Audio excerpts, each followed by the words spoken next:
ऐका महिमावडीची बोरे खाये भिल्लीची थोर प्रेमाचा भुकेला हाची दुष्काळ तयाला पोहे सुदाम देवाचे फक्के मारी कोरडेची थोर प्रेमाचा भुकेला हाची दुष्काळ तयाला न म्हणे उच्चिष्टात्वा थोडे न म्हणे उच्चिष्टात्वा थोडे तुका म्हणे भक्ती पुढे थोर प्रेमाचा भुकेला हाची दुष्काळ तयाला विठाला उष्टही चालतं देवाला उष्टही चालतं देवाला थोडंही चालतं फक्त त्याच्यामध्ये प्रेम असलं पाहिजे नाही का म्हणून ऐका महिमा आवडीची महिमा म्हणजे काय महिला मंडळ महिमा म्हणजे काय महिमा म्हणजे मोठेपणा माणसं म्हणतात ना तुम्हाला लय मोठा महिमा आहे या गावाला मोठा महिमा आहे म्हणजे मोठेपणा आहे ऐका महिमा आवडीची महिमा असलं तरी आवडीचंच असेल असं नाहीये पण इथं आवडीचं आहे ऐका महिमा आवडीची आणि बोरे खाये भिल्लिणीची मुद्दाम शब्द भिल्लिणीचा घेतलेला आहे जात देवानं निर्माण केली नाही कर्मावर माणसाची जात गणली गेली पहा शबर राजाची कन्या आहे म्हणजे त्यांच्या भिल्लांच्या त्या वस्तीमध्ये असणारा मुखिया त्याला राजा म्हटलं गेलं शबर राजाची मुलगी त्यांच्या का राजा त्यांची मुलगी शबरी 8-9 वर्षाचं लेकरू आहे आणि लग्न जमवलं पूर्वी आपली पण लवकरच होत होती ना लग्न नाही का 8-9 वर्षात लग्न पण अजून एक महत्वाचं आहे का शबरीला आयुष्य मिळालं 1.5 युग किती 1.5 युग 1400 वर्षाचे चांगदेव ऐकले की आपल्याला वाटतं अरे बापरे एवढं वर्ष पण 1.5 युग जगलेली शबरी ऐका शबरीचा जन्म सत्य युगातला आहे 1.5 युग जगलेली आहे 1.5 युग देव भेटल्यानंतर तिला अग्नि समाधी दिलेली आहे शबरीला अग्नि समाधी दिली तुकोबरायांना वैकुंठ गमन दिलं माऊलींना संजीवन समाधी दिली आणि आमच्या संत एकनाथ महाराजांना जल समाधी दिलेली आहे देव कसा आहे पहा प्रत्येकाच्या कर्मानुसार त्याला जीवन जगावं लागतं 1.5 युगाशी समाज म्हणजे नाही का खाणार बाकी त्यांना काही माहित नाहीये पंचपक्वानं माहित नाही जंगलात राहणारे वनचर असणारे नाही का जंगलातच राहणारे प्राणी असतात तसं यांचंही जीवन आहे कुणालाही घाबरायचं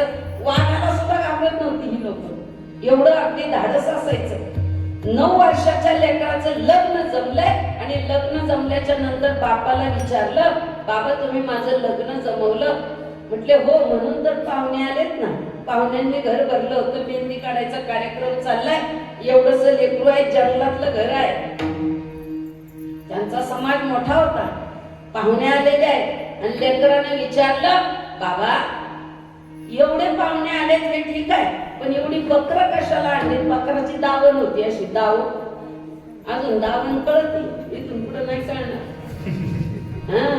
आणि एवढी दावण कशाची आहे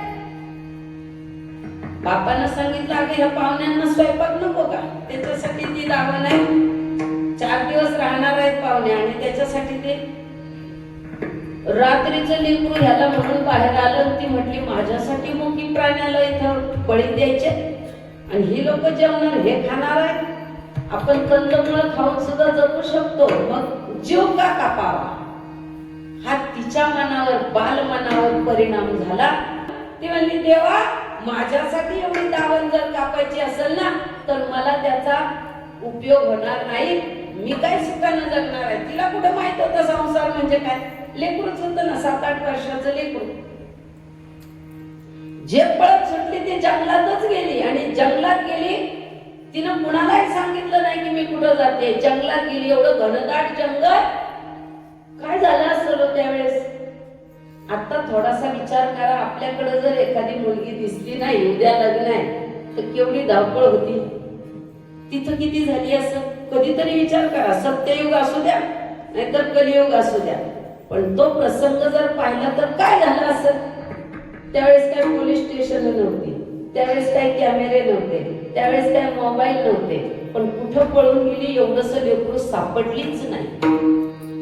विचार करा, सापडली नाही, पण तिच्या मनामध्ये भाव प्रगट झाला तो अंतरीतला एकच की माझ्यासाठी कुणाचाही बळी जाऊ नये, आणि तिथे सात्विकता निर्माण झाली.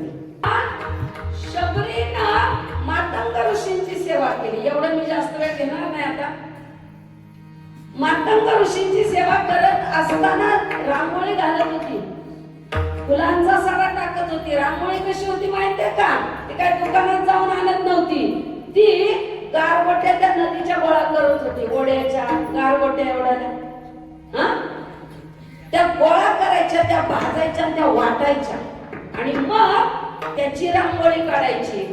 ती रांगोळी काढायची, फुलांची सडा टाकायची, सारून घ्यायची. रानामध्ये रान गायची शेण असायची, कुठेतरी एवढंसं मडकं असायचं जनावरांसाठी, चिमण्यांसाठी ठेवलेली. तिनं त्याचा ते उपयोग केला आणि झाडावर राहायची जनावरांच्या भीतीनं. नंतर झोपडी बांधली एकदा. मग मातंग ऋषी म्हटले कोण हे सगळं करतंय, म्हणून एकदा थांबले आणि तिला म्हणले बाळा काय चाललंय तुझं?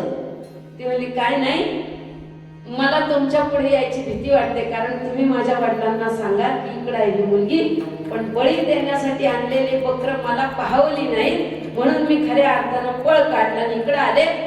मला एवढाच आशीर्वाद द्या की मला देव भेटला पाहिजे. ते म्हटले भेटल ना. ती म्हटली कधी? ते म्हटले काय नाही, राम नामाचा जप कर. बरोबर आहे ना, राम नामाचा जप कर, राम तुझ्याकडे आल्याशिवाय राहणार नाही. अहो आज येईल उद्या येईल म्हणता म्हणता ती दातही घाशीना, गुळ नाही करीना, आंघोळही करीना, करायला जावं जर देव आले तर इतका भान विसरली आणि जप करत राहिली. पहा का? कारण सांगितलंय गुरुनी, आणि गुरुच्या वचनावरती तिने विश्वास ठेवला की देव भेटणार आहे. वाटली होती, केस पिकली, 1.5 युग तरी वाट पाहती. मातंग ऋषींचा अवतार संपला असावा मला वाटतं, पण हिचा आहेच ना, कारण तिला दिलेला आशीर्वाद आहे. आणि सारखी म्हणायची कधी येईल कधी येईल. दररोज वाट पाहते पण फळ आणून ठेवते, दररोज वाट पाहते फळ आणून ठेवते, पण गोष्टी करते का? जर आंबट लागलं तर देव माझ्या घरी. हा भाव कसा आहे विचार कर.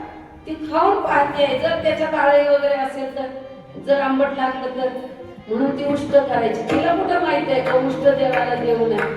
ती जंगलात आहे ना, बरोबर आहे ना, आणि वाट एकच पाहत होती ना, सारखी म्हणत होती देवा कधी येशील, नाही का? का? फक्त मला दिलेला गुरुने रचनाचा आधार आहे, देव भेटणार आश्रमात या कधी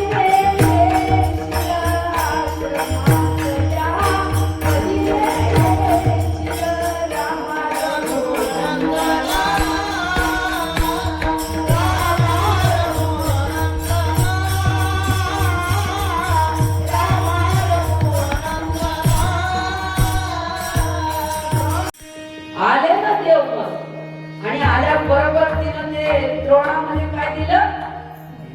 बोर. अगं देव एकटे नव्हते, लक्ष्मण भैया पण होते, दिली बोर. लक्ष्मण भैयानी म्हणतात राग आला, हे काय गोष्टी बोर खातोय देव? ते दात शेवाळलेले, ते हात तिचे कसे, त्याची नखं वाढलेली, त्याच्यावर अंगावर मळ चढलेला, तिला काय कपडे होती का बदलायला? राग आला लक्ष्मण भैयाला. देवाच्या मागे बसलेले लक्ष्मण भैया पुढे बसली पायाजवळ देवाच्या. काय असेल तिथं बसण्यासाठी एवढं एवढं केलं असेल तिनं काहीतरी, कारवीचं त्या पुढाच्या, बरोबर आहे ना, एवढी एवढी बैठकीला केली असेल जागा. आणि देवाच्या पायाजवळ पाय धुती आहे, द्रोण दिलाय, देव खात आहे, आणि या लक्ष्मण भैयाला दिलेलं त्याने म्हणतात मागच्या मागेच टाकला असं म्हणतात. मागच्या मागे टाकून दिलं म्हणलं असं कोण खातं गोष्ट नष्ट नाही का?